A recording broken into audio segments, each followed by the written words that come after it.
Hi. So we are going to address the most burning issue, that is private limited versus LLP. Hi, this is Rishi.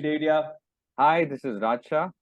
We are from Invest in Pre-Leased. We help you profit from curated pre-lease proposals. So today we have a very dynamic personality amongst us. Let me introduce her.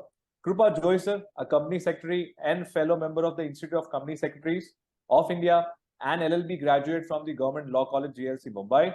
She is passionate about corporate laws and has worked with a reputed practicing CS firm and got hands-on experience with leading with one of the India's largest corporate sectors, that is construction industry, handling corporate restructuring, legal due diligence, drafting agreements, rendering opinion on diverse issues under Companies Act, FEMA, NBFC, and has represented her clients before NCLT, SEBI, RBI for more than 9 years now.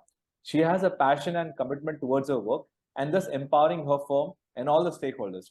We welcome Krupa. Thank you for being here. Thank you, Raj and Rishi, for such a wonderful introduction.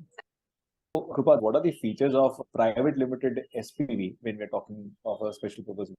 Okay, see, for a private limited company, I'll use very generic and layman terms so that you understand. For a private limited company, you have two different set of people. Okay, there is one is director and other is shareholders.